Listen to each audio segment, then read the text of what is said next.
Basic mathematics for physics book का चौथा chapter coordinate geometry आज अपन सीखेंगे। इसमें क्या है कोऑर्डिनेट ज्योमेट्री में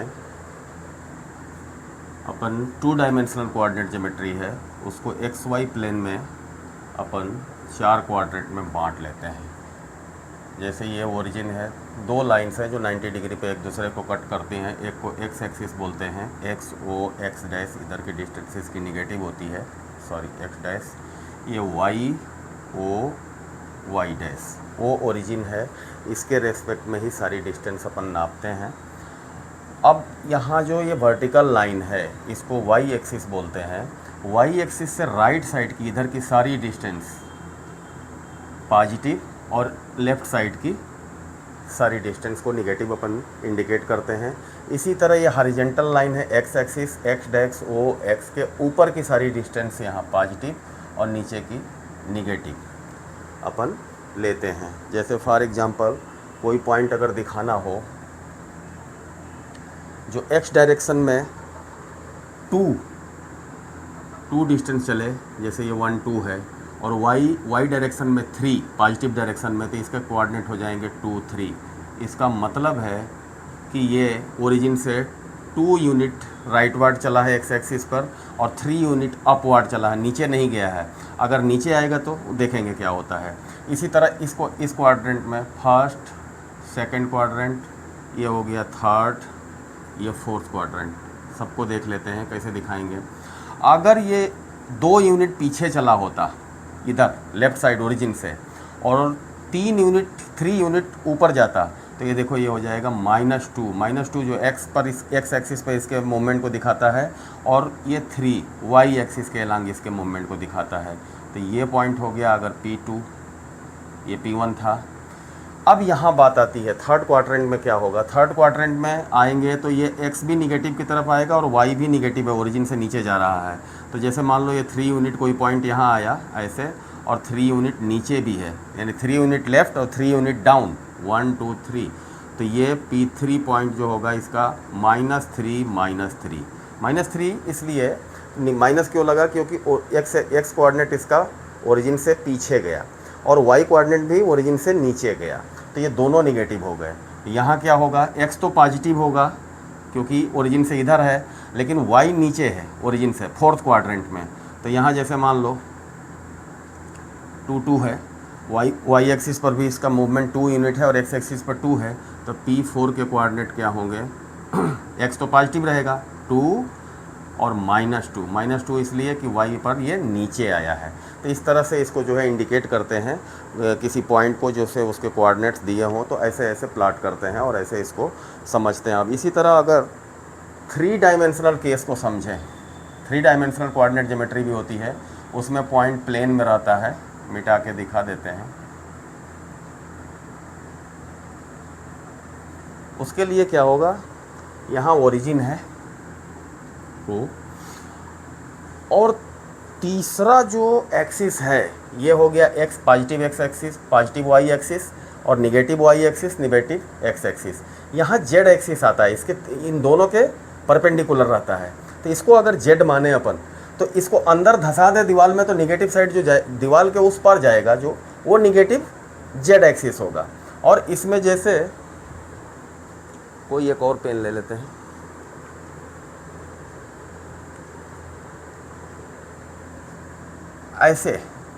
ऐसे कोई जो है पॉइंट है यहाँ पर इसके टिप पे, तो उसको यहाँ अगर ड्रॉप करेंगे तो उसको एक्स एक्सिस पर वहाँ से परपेंडिकुलर इसके जो एक्स वाई प्लेन में इसका जो प्रोजेक्शन होगा, यानी जो यहाँ से जाएगा ये इसकी छाया पड़ेगी, उसको वाई से और एक्स एक्सिस से मिलाएं, तो ये वाला इसका वाई क्वाड्रेंट होगा और ये एक्स क्वाड्रेंट को दिखाएगा।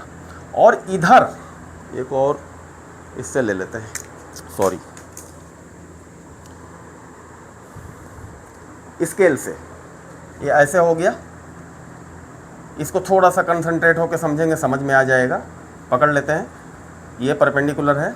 अब यहाँ से जेड पर इसका ये यहाँ आके प्रोजेक्शन मारा, तो ओरिजिन से ये जहाँ ये स्केल काट रही है ये इसका जेड कोऑर्डिनेट होगा। किताब में basic maths for physics bye DC Yadav, उसमें भी मैंने बनाया टेलीग्राम चैनल में, हर वीडियो के नीचे इसका लिंक दिया हुआ है, डिस्क्रिप्शन बॉक्स खोलेंगे तो मिल जाएगा। तो उसमें भी हमने बनाया है। उसमें क्या है, यहाँ ऐसे दिखा के कोई ओरिजिन से तिरछा ऐसे दिखा के इसको दिखाया है। तो 3 डायमेंशनल बनाने में थोड़ी दिक्कत होती है। अभी जो है बॉक्स बना के दिखा देता हूँ कि एक बॉक्स में कैसे जो है मैक्सिमम लेंथ की रॉड रखते हैं, वो 3 डायमेंशनल कोऑर्डिनेट ज्योमेट्री में अच्छे से क्लियर हो जाता है।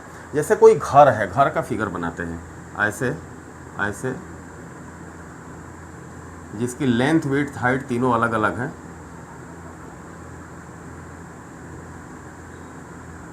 ये वाला कॉर्नर इसका नहीं दिखेगा, दिखेगा तो इतना ये भी नहीं, लेकिन चलो ये ऊपर से दिख रहा है, इसको मिला देते हैं। ये भी दिख रहा है, ये भी दिख रहा है। तो ये हो गई लेंथ, 4 लेंथ मिल जाएंगी इसकी घर की।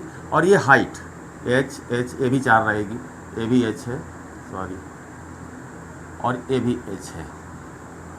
ये विड्थ w, यहाँ भी w, और ये यहाँ भी w विड्थ है। अब देखिए मैक्सिमम ये यहाँ से अगर ये ओरिजिन है तो ये हो गया इसका y एक्सिस, ये हो गया x एक्सिस, और ये h वाला हो गया z एक्सिस। यहाँ दिखेगा कमरे, किसी भी कमरे में जिसमें आप बैठे हैं वहाँ किसी कॉर्नर पर ऐसा सोचे हैं तो 3 कॉर्नर्स मिलते हैं ऐसे करके, और ये लाइन मिलती है। और यहाँ से मैक्सिमम जो राड, मैक्सिमम लेंथ की राड को जो रखना होगा, उसकी लेंथ अगर डिसाइड करनी हो तो क्या करेंगे अपन, सॉरी ये ऊपर जाएगा, यहाँ इसको मिटा के बना देता हूँ।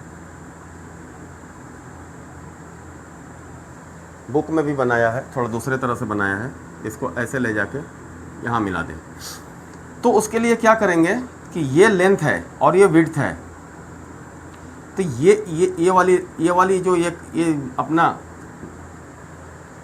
डायगोनल जो इसका जो है, ये अपने फर्श पर एक हाइपोटेन्यूस बनेगा ऐसे लेंथ और विड्थ से, और वो इसके लिए बेस का काम करेगा जो हाइट के साथ। तो यहाँ इसकी लेंथ क्या होगी, L square plus W square under the root L square plus W square. और ये हाइट, अब ये बेस हो गया और ये हाइट, तो यही मैक्सिमम लेंथ ऑफ रॉड बताएगा जो इस घर में रखी जा सके। 3 डायमेंशनल केस है XYZ का, जिसमें ये x एक्सिस है, ये y एक्सिस है, और ऊपर यहाँ से जो जा रहा है हाइट इसका ये z एक्सिस है, x y और z। तो उसके लिए देखिए ये h जो है अब ये परपेंडिकुलर होगा और ये बेस हो गया, तो बेस का स्क्वायर करें तो L square plus W square आ जाएगा, ये अंडर रूट हट जाएगा, प्लस परपेंडिकुलर यहाँ h है उसका स्क्वायर करें, h square is equal to, अगर ये राड की लेंथ d है तो उसका d स्क्वायर, यानी मैक्सिमम लेंथ ऑफ राड जो होगी d is equal to under the root L square plus W square plus h square. किताब में भी हमने समझाया है, और इसको समझने का सबसे बढ़िया तरीका ये है कि जिस कमरे में भी अपन बैठे हैं उसी के किसी कॉर्नर पर x, y और वर्टिकल जो गया उसको z एज्यूम करके और सारी पोजीशन समझेंगे तो बहुत ही आसानी से समझ में आ जाएगा 3 डायमेंशनल केस। इसको इस पर बनाने में थोड़ी दिक्कत होती है, कमरे में आसानी से आ जाएगा, जिसमें एग्जाम दे रहे होंगे, जिसमें पढ़ रहे होंगे या घर पर भी पढ़ रहे होंगे, हर जगह कमरा उपलब्ध है। कोई ना कोई छोटा बड़ा अच्छा बुरा कमरा तो होगा और उसके कॉर्नर्स मिलेंगे, तो उसमें एक को लेंथ मानिए, एक को विड्थ मानिए, एक को हाइट को जेड डायरेक्शन से दिखाइए, लेंथ और विड्थ में से किसी को x किसी को y मान लीजिए। ये मैक्सिमम लेंथ ऑफ रॉड जो उस कमरे में रखी जा सकती है वो आसानी से डिसाइड हो जाएगी। अब देखते हैं 2 डायमेंशनल ज्योमेट्री, कोऑर्डिनेट ज्योमेट्री में अपन 2 पॉइंट्स के बीच की डिस्टेंस कैसे निकालते हैं। अभी पॉइंट को प्लॉट करना हमने सिखाया, उसके बाद 2 जैसे x y कोऑर्डिनेट, 2 डायमेंशनल में क्या होता है, z नहीं होता है, इसको नीचे कर देते हैं, ये ओरिजिन है, ये y डैश, ये x एक्सिस, ये y एक्सिस 90 डिग्री पे एक दूसरे को काट रहे हैं, ये x डैश। अब अगर ये कोई पॉइंट P है और इसके कोऑर्डिनेट हैं x1 y1, दूसरा पॉइंट यहाँ कोई Q है x2, सबको एक सीक्वेंस से हम पढ़ाते आ रहे हैं। पहले ज्योमेट्री एंड सॉलिड ज्योमेट्री आया, दूसरा अलजेब्रा आया, तीसरा ट्रिग्नोमेट्री आया। ट्रिग्नोमेट्री में हमने देखा कि कैसे जो है मोर देन 90 डिग्री के एंगल से 120, 120 एंड 150 वगैरह एंगल के साइन, कास, टैन कैसे निकालते हैं। वो सारी चीज़ों की ज़रूरत फिजिक्स में पड़ती है, बिना वजह कुछ भी नहीं बता रहे। कोऑर्डिनेट भी इसकी जानकारी ना हो तो अभी कुछ क्वेश्चन से क्लियर हो जाएगा जो नीट वगैरह के लिए हैं, और जेई में भी भयंकर इसका एप्लीकेशन रहता है जब अपन फिजिक्स के सवालों से को हैंडल करते हैं। तो इसलिए इसको सीखना ज़रूरी है और है भी आसान। ये मेरे ख्याल से 9th-10th के सिलेबस में भी है, ये वाला 2 पॉइंट्स के बीच का डिस्टेंस P और Q है, यहाँ से इसको ऐसे मिला दें, ये अपने को निकालना है। ये पी क्यू डिस्टेंस कितनी है, तो यहाँ से एक परपेंडिकुलर ड्रॉप करें PM, और Q से भी एक एक्स एक्सिस पर परपेंडिकुलर ड्रा करें QN, और P से एक हॉरिजॉन्टल लाइन एक्स एक्सिस के पैरेलल ड्रा करें जो QN को R पर कट करें। अब देखते हैं, ये इसको इस वर्टिकल को, ये हॉरिजॉन्टल गई है तो 90 डिग्री पर कट करेगी। अब आराम से जो अपन ज्योमेट्री में पाइथागोरियन थ्योरम पढ़े थे, पाइथागोरस थ्योरम, वो यहाँ अप्लाई हो जाएगा और ये डिस्टेंस आ जाएगी। वो कैसे, P R is equal to क्या होगा, इसका एक्स कोऑर्डिनेट क्या है x2, यानी ओरिजिन से ये डिस्टेंस x2 है, और ये ओरिजिन से m की डिस्टेंस x1 है। अब अपने को mn चाहिए तो x2 minus x1, x2 minus x1 ये है, और यही जो है पी आर के बराबर है, सेम x2 माइनस x1 ये ले लें। इसी तरह ये वर्टिकली पूरा Q और N y2 के बराबर है, और N और R y1 के बराबर है, क्योंकि यहाँ ये दिखा रहा है, तो ये y2 माइनस y1 हो जाएगा। इसको कंसेप्चुअली समझें। अब ये दो डिस्टेंस बेस और परपेंडिकुलर मालूम है, तो हाइपोटेन्यूज तो आराम से निकल जाएगा। करना क्या है, x2 minus x1 whole square plus y2 minus y1 whole square is equal to P Q distance का स्क्वायर। पी क्यू चाहिए तो दोनों और रूट ले लो, रूट ले लेंगे तो ये ऐसे आ जाएगा, ख़त्म कहानी, पी क्यू आ गया। अब इस पर कुछ सवाल जैसे देखें, जब दो पॉइंट दिए हों अपने को कोऑर्डिनेट में, जैसे ये वाला पॉइंट है 1 2 और ये लिखा हो 4 5 ऐसे, तो इसको अपन x1 y1 माने और इसको x2 y2 माने, तो किसी में से किसी को ले लें। जैसे अगर इसको भी मान लें तो वो एक ही बात आएगा, इसको x1 y1 मान लें, कोई फ़र्क नहीं पड़ता। ऐसा इसलिए होता है क्योंकि दोनों के डिफरेंस का स्क्वायर लिए हैं। अगर घटा के ये निगेटिव भी आता है अंदर तो स्क्वायर करने पर पॉजिटिव हो जाएगा, तो फ़र्क नहीं पड़ता है। ये चीज़ ध्यान रखना है, बशर्ते ये नहीं है कि यहाँ x2 माना तो दूसरे का y1 ले आकर रख दें, ऐसा नहीं होगा। पॉइंट जोड़े में ही रहेगा, ये कोऑर्डिनेट जो दिए हुए हैं जोड़े में रहेंगे, और ऐसे इसको x2 minus x1 whole square plus y2 minus y1 का होल स्क्वायर करें तो रिजल्ट सही आएगा। ये मैथमेटिकल प्रोसेस की वजह से ऐसा होता है। जैसे यहाँ देख लो, इसमें से इसको घटा के 1 माइनस 4 क्या होगा, -3, इसका स्क्वायर ले लो, प्लस 2 माइनस 5 का क्या होगा, ये भी -3 होल स्क्वायर, तो क्या होगा 9 + 9 √18 पॉजिटिव में आएगा। अब इसको अगर इसमें से इसको घटा के देखें तो 4 माइनस 1 3 का स्क्वायर प्लस 5 माइनस 2 ये भी 3 का स्क्वायर। देखो सेम आ रहा है, बस सीक्वेंस नहीं बदलना है। इसको x1 y1 माना, इसको x2 y2 माना, तो उसमें आपस में इंटरचेंज नहीं करेंगे। ये कोऑर्डिनेट सेपरेट कोऑर्डिनेट्स को इंटरचेंज नहीं करेंगे तो रिजल्ट एकदम सही आएगा। मैथमेटिकली डिराइव है, पाइथागोरियन थ्योरम इसमें अप्लाइड है। इसको अब मिटा देते हैं।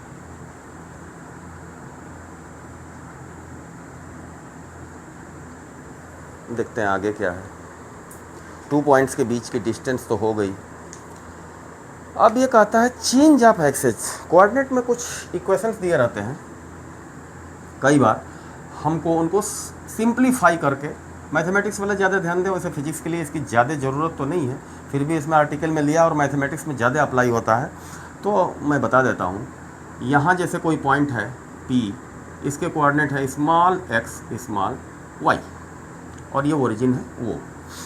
अब यहाँ से इसको ड्रॉप करके दिखा देते हैं, ये है y डिस्टेंस और ये क्या है, यहाँ मिला दे तो ये स्मॉल x डिस्टेंस। अब कोई हमने नया कोऑर्डिनेट एक्सिस लिया जिसका ओरिजिन O डैश है, और इसके जो कोऑर्डिनेट हैं स्मॉल h और स्मॉल k हैं। इसके रेफरेंस में इस पॉइंट का कोऑर्डिनेट मान लो, यहाँ से नापा तो ये कैपिटल X और ये कैपिटल Y मिला हमको।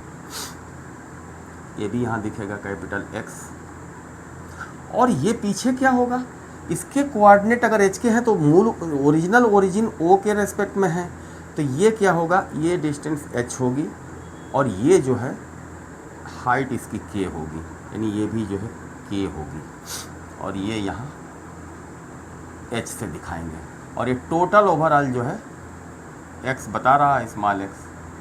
देखो अब कैसे बदलता है, H plus capital X is equal to small X, यानी स्मॉल एक्स ओरिजिनल वाला जो कोऑर्डिनेट था वो नए वाले कोऑर्डिनेट एक्स एक्सिस का एक्स प्लस एच आएगा।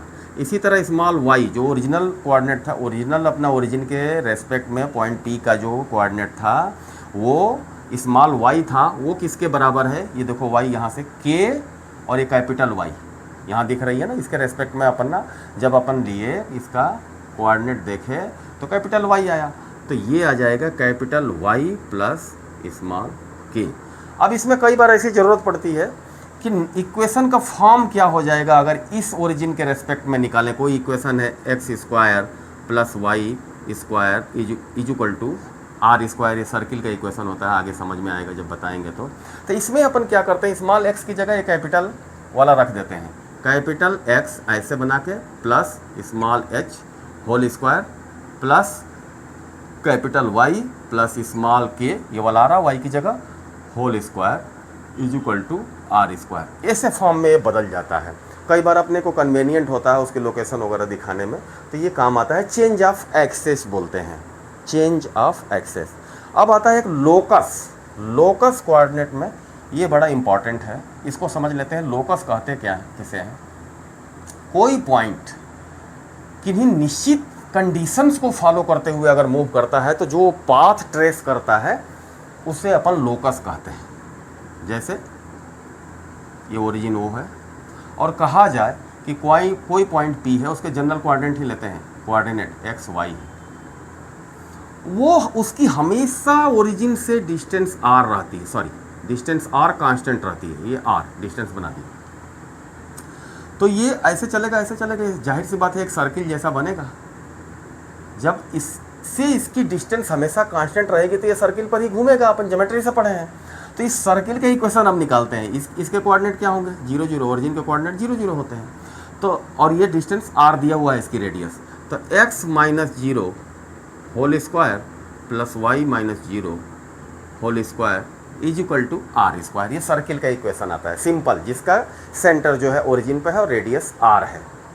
तो ये और ये जो चलता है सर्किल की जो पेरिफेरी है, ये रास्ता जो है लोकस ऑफ पॉइंट कहलाता है, locus of point P which travels as keeping distance R constant from the origin and its origin that is equal to are.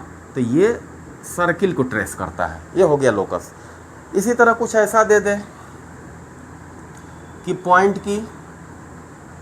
Point इस तरह से चलता है, पॉइंट पी एक्स वाई पहले रखें, जिसकी पॉइंट 1 2 किताब में कोई और पॉइंट लिया है, हम ऐसे जनरल ले लेते हैं, 1 2 और 2 3 से डिस्टेंस का रेशियो 1:2 रहता है। तो इसके लिए क्या करेंगे, x minus 1 whole square plus y minus 2 whole square ऐसे बनेगा, अपान ये वाली डिस्टेंस लेंगे, x minus 2 whole square plus y minus 3 whole square, इसको अंडर रूट ले लो, डिस्टेंस है, डिस्टेंस दिया है, स्क्वायर नहीं दिया है, इज इक्वल टू 1/2 करेंगे और इसको सॉल्व करेंगे तो एक्स वाई में जो है इस पॉइंट का लोकस आ जाएगा, जो पॉइंट 1 2 से 1 और वो 2 3 से 1:2 की रेशियो में डिस्टेंस मेंटेन करते हुए चलता है। तो ये लोकस अपना कंप्लीट हो गया। अब देखते हैं कि एक किसी पॉइंट, कोई भी पॉइंट दिया हुआ है P, कोऑर्डिनेट छोड़िए, इसका कुछ भी हो सकता है, तो इससे बोलता है कितनी लाइंस पास हो सकती हैं, ऐसे ऐसे ऐसे।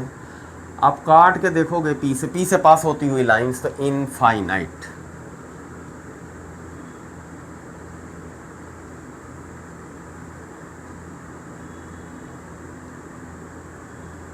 अनंत लाइंस जो है इससे ड्रा हो सकती हैं इस पॉइंट P से। मतलब एक ही कोई पॉइंट दिया तो उससे पास होने वाली लाइंस की संख्या अपन काउंट नहीं कर सकते, असंख्य पास हो जाएंगी। लेकिन इसकी जगह कोई 2 पॉइंट दिए हों तो आप देखो केवल एक सर्टेन लाइन ही पास होगी। ऐसी लाइन जो 2 पॉइंट से पास होती है, ये P और ये Q दिया हुआ है 2 पॉइंट, तो इनसे होकर जाने वाली लाइंस केवल एक होगी, क्योंकि जरा भी इधर उधर होगी तो ये पॉइंट छूट जाएगा, या इधर होगी तो ये पॉइंट छूट जाएगा। तो किसी भी 2 सर्टेन पॉइंट से एक सिंगल लाइन पास हो सकती है। अब इन लाइंस में आता है कोऑर्डिनेट में सबसे मज़ेदार चीज़, अब ये जो ग्रेडियंट। ग्रेडियंट क्या होता है कि लाइन को ड्रा करो, जो भी लाइन दी हुई है, एक्स एक्सिस के पॉजिटिव डायरेक्शन से जो एंगल बनाती है उसके टैन को उस लाइन की ग्रेडियंट कहते हैं। उस एंगल का टैन ले लो, एक्स वाई, इधर एक्स डैश है, नीचे वाई डैश, और ये ओरिजिन है ओ। ऐसे कोई लाइन गई है और एक्स एक्सिस का पॉजिटिव डायरेक्शन मतलब ये वाला ओ एक्स वाला डायरेक्शन, नहीं पीछे वाला, नहीं पीछे वाले से लेंगे तो ये गलत हो जाएगा, ये कभी नहीं लेना। Positive direction of x axis से लाइन कितना एंगल फॉर्म करती है, थीटा दिख रहा है, थीटा। और इसी तरह एक कोई दूसरी लाइन है, तो यहाँ इसका ग्रेडियंट को क्या कहेंगे, ग्रेडियंट m से लिखते हैं, gradient of the line m is equal to tan theta. यानी जो ये एंगल बनाती है उसका tan ले लें तो उस लाइन का ग्रेडियंट मिल जाएगा। इसका क्या उपयोग है अभी कुछ नीट के सवालों में इसको जो है क्वेश्चंस में दिखाऊंगा अभी इसी वीडियो में। दूसरा क्या है, एक और लाइन ड्रा करें ऐसे, इसमें देखो इसमें क्या कमाल होगा। अब इसको भी इधर से तो लेंगे नहीं, ये कम है ऐसा नहीं ले लेंगे, ये लाइन L2 है, ये लाइन L1 थी, तो ये अगर मान लो यहाँ बीटा एंगल बनाती है, ऐसे ही नापेंगे एक्स एक्सिस के पॉजिटिव डायरेक्शन से और अप टू 180 नापेंगे, क्योंकि 180 के बाद अगर लाइन बनाती है तो फिर ये घूम के यहाँ जो है मिनिमम वाला मिलने लगेगा, तो 180 से आगे जाएगा नहीं एंगल मेजरमेंट है ग्रेडियंट के लिए, 180 तक जाएगा 0 से। यहाँ देखो ये एंगल 90 से कुछ ज़्यादा दिख रहा है, तो हमेशा ऐसी लाइन का ग्रेडियंट निगेटिव होगा। जैसे मान लो ये 120 डिग्री होता, beta is equal to 120 degree, तो इसका tan लेते तो क्या होता है, इस लाइन का gradient m1 is equal to tan 120 degree. अभी अपन ने ट्रिग्नोमेट्री में ASTC रूल और साइन 90 प्लस माइनस थीटा पढ़े थे, तो अब ये यहाँ समझ में आएगा कि काहे लिए वो पढ़े थे, काहे लिए अपन डिराइव किए थे, इतनी मशक्क़त कर रहे थे, सीख रहे थे उसको रटने के बजाय, क्योंकि रटना उसको बहुत भारी पड़ता है, बड़ी बड़ी टेबल्स हो जाती हैं। तो वो ASTC रूल विद डेरिवेशन सीखे थे अपन, यहीं उसी को यहाँ अप्लाई करेंगे। दैट इज इक्वल टू, यहाँ लिख लेते हैं अपन tan 90 प्लस 30 में इसको तोड़ देते हैं, और अपन जानते हैं सेकंड क्वाड्रेंट में गया तो ये निगेटिव काट हो जाएगा, माइनस काट 30, अपन ने प्रूफ किया था उसमें, और उस प्रूफ से ही इसको सोचना और समझना है। और काट 30 की वैल्यू √3 होती है, tan 30 की 1/√3 होती है, लेकिन काट 30 की √3 होती है, तो ये आ जाएगी इसकी ग्रेडियंट माइनस √3। देखो ये निगेटिव आई ग्रेडियंट, और यहाँ अगर ये 30 होता, कम है तो 30 45 कुछ होगा, मान लो 45 है, तो m इज इक्वल टू इस लाइन का क्या हो जाएगा, tan 45। यहाँ कुछ भी tan का काट नहीं होगा क्योंकि ये 90 से नीचे है, और tan 45 1 होता है, मतलब इसका x एक्सिस और y एक्सिस दोनों से इंक्लिनेशन सेम होगा। ये 45 है तो ये भी 45 हो जाएगा, एकदम बीचों बीच से जाएगी। ये हो गया ग्रेडियंट का कॉन्सेप्ट क्लियर। और एक चीज़ आता है, अगर 2 पॉइंट के कोऑर्डिनेट दिए हुए हों तो उससे पास होने वाली लाइन का ग्रेडियंट भी हम निकाल सकते हैं बड़े आसानी से। उसमें एक पॉइंट को x1 लेंगे, दूसरे को x2 लेंगे। दिखा देता हूँ, जैसे ये 2 पॉइंट हैं, Q हो गया यहाँ x2 y2, और ये P है जिसका है x1 y1, कॉमा लगा देते हैं। तो इसका ग्रेडियंट निकालने के लिए क्या होगा, ऐसे बना लेते हैं, एक हॉरिजॉन्टल लाइन x एक्सिस के खींचते हैं अपन, ऐसे ये लाइन है, ये x एक्सिस है, तो x एक्सिस के पैरेलल ऐसे खींचेंगे और Q से इस पर परपेंडिकुलर ड्रॉप कर देंगे, QR परपेंडिकुलर, तो दोनों ये 90 डिग्री पर कट करेंगे। और क्या होगा, ये वाली डिस्टेंस पूरा जो है ये y2 होगी और इतना सा y1 होगी, तो यहाँ y2 माइनस y1, और ये जो है x2 माइनस x1, और ये थीटा है। अब हमें क्या चाहिए, tan थीटा चाहिए इस लाइन के ग्रेडियंट के लिए। तो देख लेते हैं, tan theta is equal to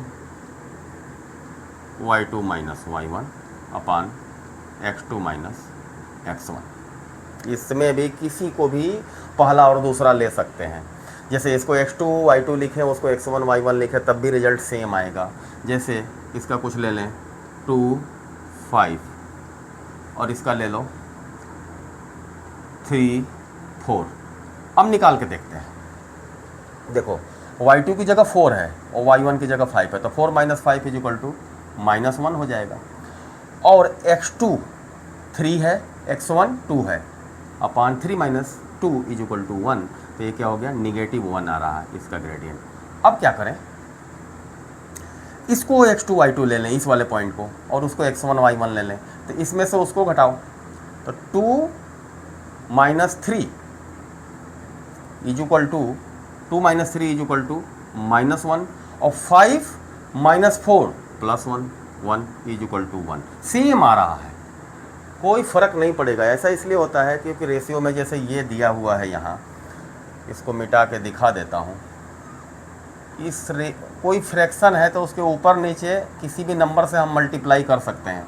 तो ऊपर भी -1 और नीचे भी -1 से मल्टीप्लाई करो, आराम से चेंज हो जाएगा। तो ये हो जाएगा y1 minus y2 upon x1 minus x2 that is equal to tan theta.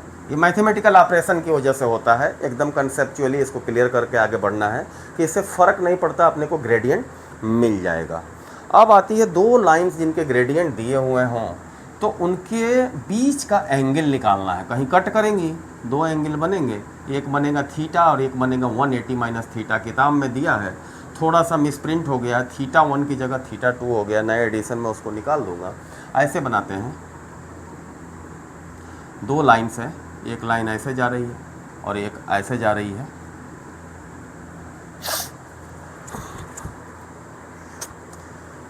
ये x एक्सिस है ओरिजिन, ये y एक्सिस, ये एंगल थीटा 1 है। किताब में यहाँ थीटा 2 ले लिया, फ़र्क नहीं पड़ता उससे, लेकिन समझाने के लिए पहले मैं कर देता हूँ ये थीटा 2 छोटा है, थीटा 1 बड़ा है दिख रहा है। इनके बीच का एंगल जो है ये थीटा होगा लाइन के।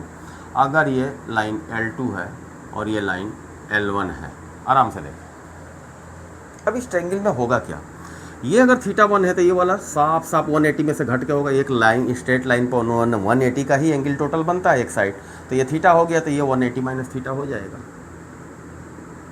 अब मिल गया अपने को, ये एंगल मिल गया, ये एंगल मिल गया। इन तीनों को जोड़ के 180 के बराबर कर लेते हैं, तो क्या मिलेगा, theta plus theta 2 plus 180 minus theta 1। ये थीटा 1 लिखना रह गया।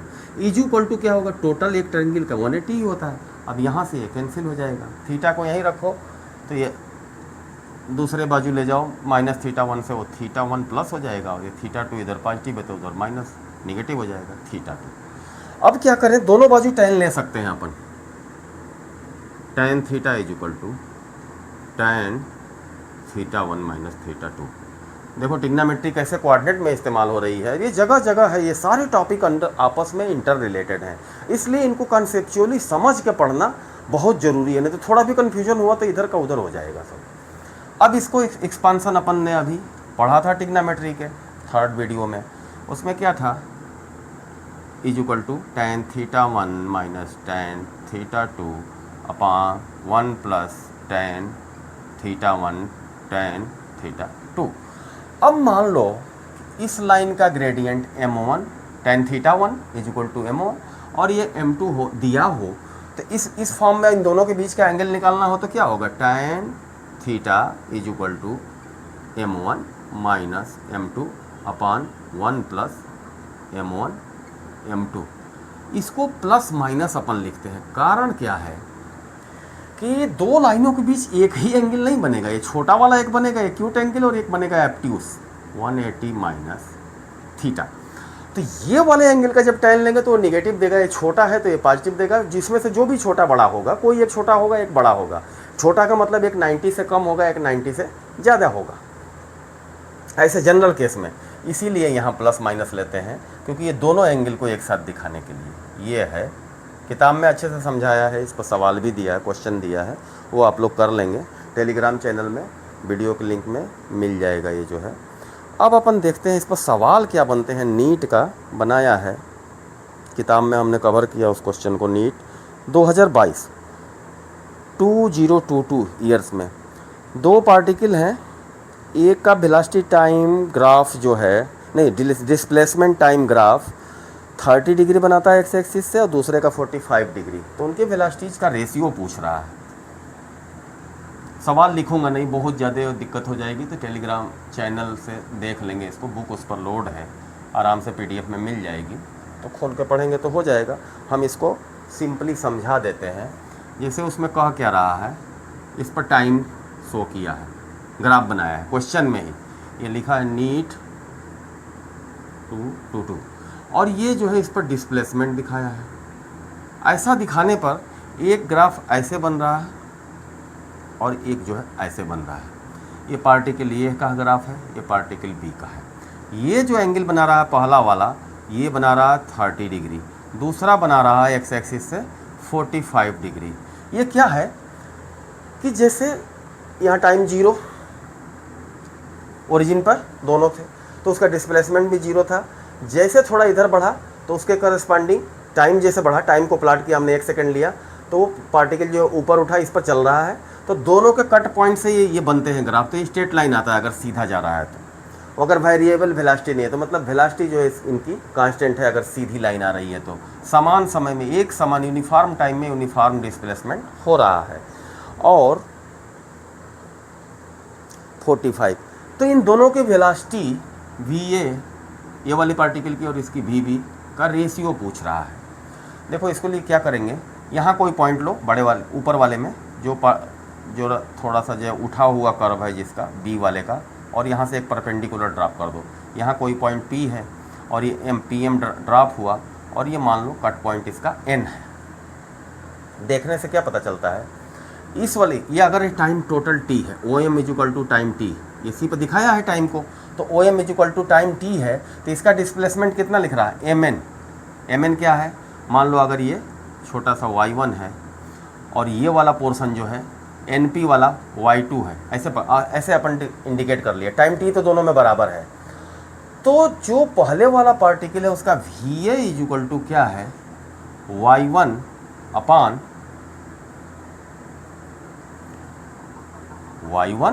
अपान time T, OM equal to y1 upon T VA।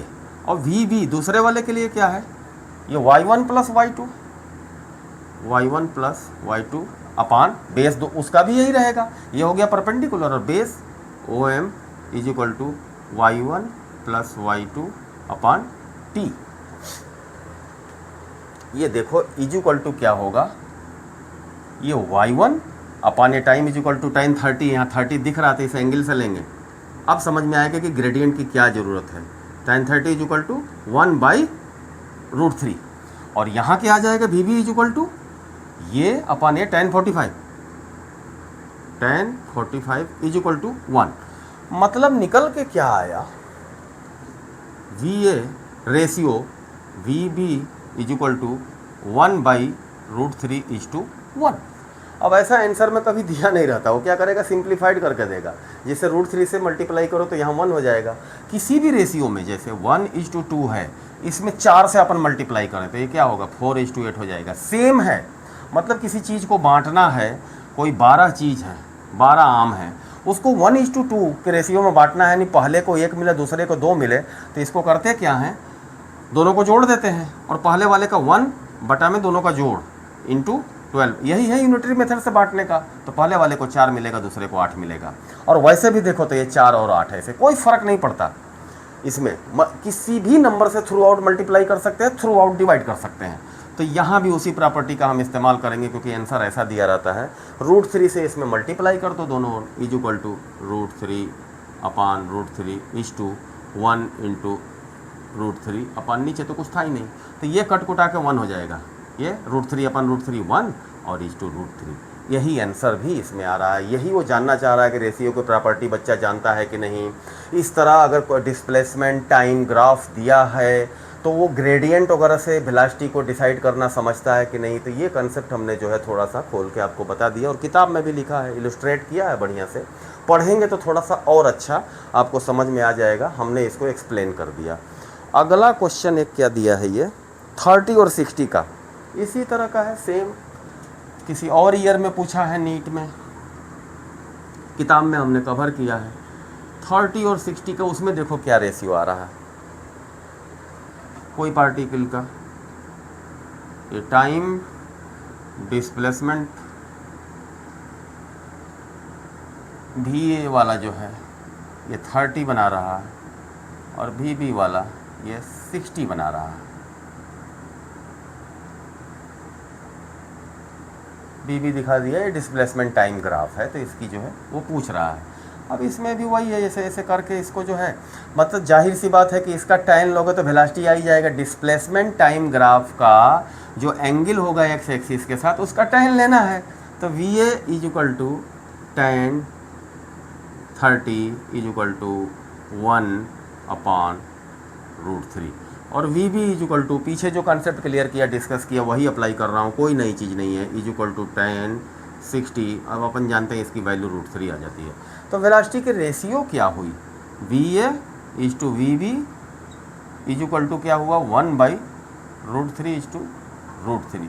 अब यहाँ देखो एक और खेल है, अजीब तरह से दिख रहा है, √3 से मल्टीप्लाई मारो तो ये जो है 3 बन जाएगा और यहाँ 1 रह जाएगा। तो √3/√3 इज टू √3 इंटू दोनों में होगा मल्टीप्लाई √3, देखो ये कट गया तो ये 1:3 आ गया। यही आंसर आ रहा है और यही वो जानना चाह रहा है, वही रेशियो को मेंटेन करना और ये ग्रेडियंट को समझना, जिससे ये आगे और कैलकुलस में डील करेंगे तो उसमें और अच्छे से समझ में आएगा कि कैसे जो है इसका एक ग्रेडियंट से का tan लेके, मतलब ग्रेडियंट जो होता है, जो एंगल है उसका tan लेके, ये लाइन का जो स्लोप है उसका tan लेके कैसे वेलोसिटी को निकालेंगे। वेरिएबल कर्व होगा इसमें, तो स्ट्रेट लाइन है, उसमें अगर जिग जैग भी जा रहा होगा तो निकल के आ जाएगी। कैलकुलस से डील होगा, नेक्स्ट चैप्टर 5 में वो होगा। एक और क्वेश्चन इसी तरह दिया है, इसको भी समझ लेते हैं, किताब में हमने कवर किया है कि कोई पॉइंट है जो एक्स एक्सिस के अलांग तो √3 डिस्टेंस चलता है और फिर वर्टिकली वाई एक्सिस के अलांग अपवर्ड 3 यूनिट डिस्टेंस। ऐसे एक्स एक्सिस के अलांग वो चलता है पहले √3 और उसके बाद जो है वाई एक्सिस के अलांग जो है ऐसे 3 डिस्टेंस चलता है, ये ओरिजिन है। तो फाइनल पोजीशन में वो पॉइंट जब पी पोजीशन में है तो एक्स एक्सिस से कितना एंगल वो फॉर्म कर रहा है, एक्स एक्सिस से उसका जो है इंक्लिनेशन पूछा है इंग्लिश में, हिंदी में एक्स एक्सिस से झुकाव। तो देखो भाई साफ साफ ये बन गया ट्रायंगल। अब ये यहाँ तो 90 डिग्री बनेगा ही जब वर्टिकली ऐसे चल रहा है। तो अब इसका tan थीटा अगर लें इस एंगल में PM हो, tan theta is equal to perpendicular PM upon base OM is equal to perpendicular 3 है और बेस जो है √3 है, कटेगा तो ये √3 आएगा। तो tan theta is equal to √3, तो थीटा इज इक्वल टू साफ साफ अपने को पता है 60 डिग्री। अगर 60 हो थीटा की वैल्यू तो ही tan theta is equal to √3 अपने को मिलेगा। तो झुकाव जो है उसका इंक्लिनेशन एक्स एक्सिस के पॉजिटिव डायरेक्शन से 60 डिग्री है।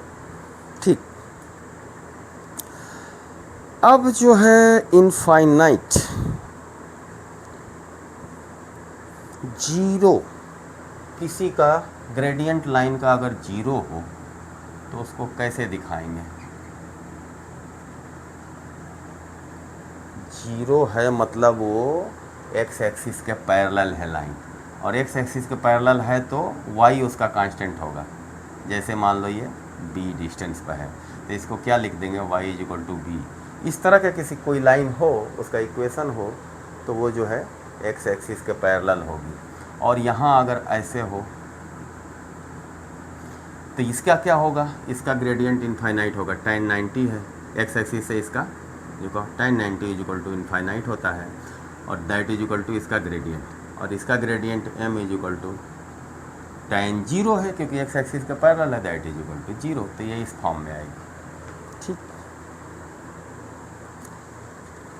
अब लाइन का इक्वेशन दूसरे तरह से, इक्वेशन ऑफ लाइन में एक ऐसी लाइन का इक्वेशन लें जिसमें ग्रेडियंट और वाई एक्सिस पर कटा हुआ स्लोप हो, तो लाइन को के इक्वेशन को कैसे लिखेंगे, वही लाइन पर किसी भी पॉइंट का लोकस होता है वो इक्वेशन ऐसे है, कोई लाइन ऐसे जा रही है, इसको भी किताब में हमने ड्राइव किया है, एक्सप्लेन कर देता हूँ। ये ओरिजिन है और ये theta positive direction of x axis से ये थीटा एंगल बनाती है और यहाँ जो है सी इंटरसेप्ट कट करती है। तो इस लाइन का इक्वेशन पूछ रहा है क्या होगा। मान लो लाइन एल है, इस पर जनरल कोई पॉइंट लेंगे हम पी एक्स वाई, ठीक, और पी से एक परपेंडिकुलर ड्रॉ करें हम यहाँ पी एम, और यहाँ जो है ये क्यू पर काटती है वाई एक्सिस को, तो क्यू से एक एक्स एक्सिस का हॉरिजॉन्टल लाइन ड्रा करें तो ये पी एम को 90 डिग्री पर काट देगी ये एन पे, ठीक है। और हॉरिजॉन्टल का ये तो जो ये एंगल है ये भी यहाँ चला आएगा थीटा, और ये एक्स वाई इसके कोऑर्डिनेट है, तो देखिए इसका ओरिजिन से डिस्प्लेसमेंट ये वाला इस पॉइंट पी का एक्स है तो यहाँ भी एक्स आ जाएगा, और ये वाला सी है तो ये भी सी होगा, और ये पूरा वाई है क्योंकि पी का कोऑर्डिनेट वाई है, और इसमें से सी घटाएं तो ये पी एन आ जाएगा वाई माइनस सी। अब बन गया मामला y minus c upon x is equal to tan theta, लिखें tan theta is equal to y minus perpendicular upon base ये, और tan थीटा अगर ये जो थीटा है उसका tan लेने पर वो gradient of the line show करता है, मान लो m हो तो उसे m लिख देंगे। अब करें अपन y minus C is equal to gradient of the line m into X, और y is equal to M X plus C. ये हो गया ऐसी लाइन का इक्वेशन जो एक्स एक्सिस के पॉजिटिव डायरेक्शन में सी इंटरसेप्ट कट करती है और उसका ग्रेडियंट m है, ठीक है। अगर किसी लाइन का ग्रेडियंट निगेटिव हो तब क्या होगा, और वो निगेटिव इंटरसेप्ट कट करती हो, वो भी बना के दिखा देता हूँ, मिटा देते हैं।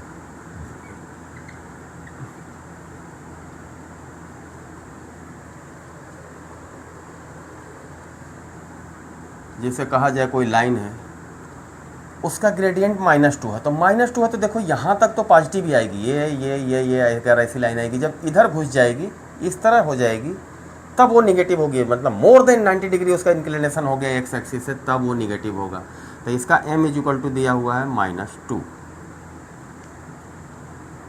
y, और ये ओरिजिन 0, ये लाइन है कोई,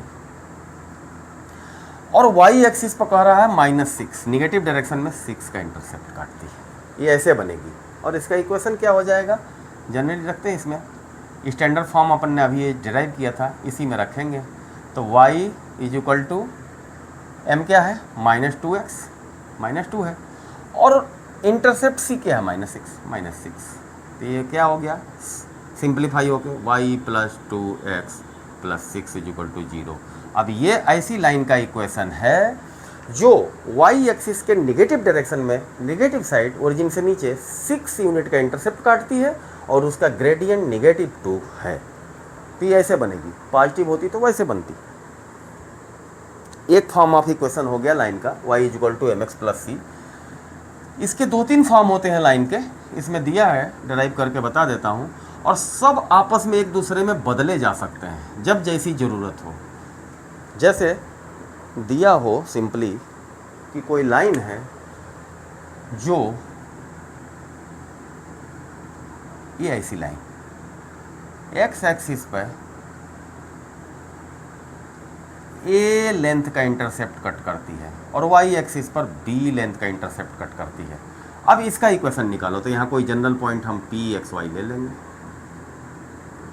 और यहाँ से इसको ओरिजिन को हम मिला देंगे।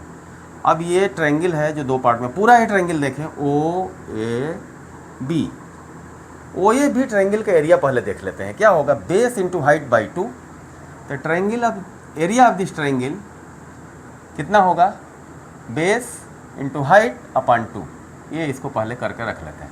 इसी एरिया को हम दूसरे तरह से भी निकाल सकते हैं, 2 पार्ट में बांट के। यहाँ पॉइंट P है, POA एरिया प्लस POB, इन दोनों एरिया को जोड़ेंगे, ऐड करें तो भी ये एरिया इतनी ही रहेगी। अब इसको कैसे निकालेंगे, ये हाइट कितनी है इसकी y, और ये ये वाली हाइट कितनी है, एक्स कोऑर्डिनेट है ये एक्स। देखो ये वाला क्या है, a by two into Y, ये वाई बाई टू, प्लस ये वाला क्या है, b by two into X, यानी B X by two equal to क्या है, यही वाली चीज़ है A B by two. Area दोनों को ये जोड़ दिया, इनका ये वाला एरिया प्लस ये वाला एरिया दोनों जोड़ा तो ये पूरा एरिया बन गया। अब इसको टू टू कैंसिल कर दो और ए बी से डिवाइड कर दो। ए बी से डिवाइड करेंगे तो क्या होगा, वाई बाई बी, क्योंकि ये कटेगा बी रह जाएगा, plus x by a b से डिवाइड कर रहे हैं, इजुकल टू 1। ये ऐसी लाइन का इक्वेशन है x upon A plus Y upon B equal to 1, जो एक्स एक्सिस पर तो ए लेंथ का इंटरसेप्ट काटती है और वाई एक्सिस पर बी लेंथ का इंटरसेप्ट काटती है। ठीक है, अब इसी में कहा जाए कि इस फॉर्म में अगर दिया हुआ है कोई इक्वेशन, ये भी तो इक्वेशन है, इसी का है जो अपन ने डिराइव किया, A Y plus B X equal to A B, वही वाला है, x upon A plus Y upon B equal to 1, same चीज़ है। इसमें कहा जाए कि इसका ग्रेडियंट निकालो, तो हम क्या करेंगे, ए वाई को यहीं रखेंगे equal to minus B X plus A B, और वो वाला जो जनरल फॉर्म क्या है, Y equal to M X plus C, इस फॉर्म में बदलने के लिए ए से इसमें मल्टीप्लाई करेंगे, ये सॉरी डिवाइड करेंगे, तो y equal to minus B by A, देखो ये ग्रेडियंट आ गया, यही ग्रेडियंट होगा, प्लस ए से डिवाइड देंगे तो ये b, ये y एक्सिस पर b इंटरसेप्ट काटता है और इसका ग्रेडियंट माइनस बी बाई ए है, ग्रेडियंट m, ये वाली जो चीज़ है इसका, इस लाइन का ग्रेडियंट है, यानी इंटरचेंज किया जा सकता है। तो ठीक है, इंटरचेंज करना एक दूसरे में, ये बता दिया। अब अपन क्या करेंगे, सर्किल का इक्वेशन करीब करीब अपन सीख ही गए थे, एक बार डिराइव किया। तो एक एरिया ऑफ ट्रायंगल निकालना कोऑर्डिनेट में, जब तीनों वर्टेक्सेस के किसी ट्रायंगल के कोऑर्डिनेट दिए हों तो उसको सीख लेते हैं, क्योंकि उससे किसी पॉइंट की किसी लाइन से परपेंडिकुलर डिस्टेंस को डिसाइड करने में, डिराइव करने में मदद मिलती है, एरिया ऑफ ट्रायंगल। और ये भी इम्पॉर्टेंट कॉन्सेप्ट है, 9th-10th के कोऑर्डिनेट ज्योमेट्री वाले मैथमेटिक्स में एनसीईआरटी में दिया हुआ है। तो अपन इसको डेराइव करते हैं, ए, ये बी और यहाँ है सी, ले लो मिला लेते हैं, ये ट्रायंगल बन गया। इसका कोऑर्डिनेट है x1 y1, यहाँ है x2 b का y2, और ये है x3 y3। देखो यहाँ से परपेंडिकुलर डालेंगे, बी एम एक्स एक्सिस पर, ए एन और सी क्यू, नाम दे दिया मैंने, किताब में कुछ और नाम दिया है, ठीक है। अब क्या करेंगे, इस ट्रायंगल का एरिया निकालने के लिए इसका एरिया निकालें पहले, ऐसे क्वाड्रिलेटरल जैसा है, फिर इसका निकालें, दोनों को ऐड कर दें और उसमें से इसका क्वाड्रिलेटरल को घटा दें, माइनस कर दे तो ये मिल जाएगा। तो पहले पूरे का निकालें तो क्या होगा, ये वाला ordinate y2 plus y1 by 2 होगा, y2 plus y1 by 2 into, अब डिस्टेंस क्या होगा, ये बाद में है, तो ये क्या होगा, x1 माइनस x2 होगा। यहाँ हमने x2 को छोटा दिखाया, भले से नंबर में वैसा दिख रहा है, लेकिन यहाँ पोजीशन ऐसी है तो वैसे ही लेंगे, x1 माइनस x2, ये हो गया इस फिगर का एरिया, प्लस इस फिगर का एरिया क्या करें, प्लस ये क्या है y1 और ये क्या है y3 प्लस y3, क्वाड्रिलेटरल वगैरह का अपन ने निकाला पहले, जो है अपन ज्योमेट्री में पढ़ा था, इंटू ये distance x3 minus x1, x3 minus x1, ये हो गया। और माइनस, अब क्या करेंगे अपन, इस वाले पोर्शन का एरिया निकालते हैं, तो यहाँ y2 और ये y3, ये क्या होगा, y2 प्लस y3 बाई 2, इसका एवरेज ले लेंगे इसका और इसका, और इनटू ये डिस्टेंस, सीधी डिस्टेंस कितनी है, x3 माइनस x2, ये x2 है तो ये पूरा आएगा। और इसको सॉल्व करने के बाद, किताब में दिया है, आप लोग गुणा भाग जो क्या होता है, मल्टीप्लिकेशन और डिवीजन 2 से ये सारा मेंटेन करते हुए आएंगे, तो इसका जो लास्ट रिजल्ट मिलता है उसको अपन ऐसे समराइज कर सकते हैं, 1/2 ऐसे करके, और निगेटिव भी अंदर आ गया तो पॉजिटिव लेंगे, लिखेंगे पहला वर्टेक्स x1 y1, ये तरीका है, जो कुछ ये रिजल्ट आएगा उसको टेबुलेट कर रहा हूँ, किताब में भी किया हुआ है। दूसरा लिखेंगे x2 y2, तीसरा वर्टेक्स लिखेंगे x3 y3, इसी तरह लिखेंगे जैसे दिया है, और लास्ट में फिर पहले वाले को रिपीट कर देंगे x1 y1। ये थोड़ा याद रखने का आसान एक सिंक्रोनाइज तरीका है। ये सारा ये जो कट कुटा के जो आएगा वो ऐसे टेबुलेट हो जाएगा।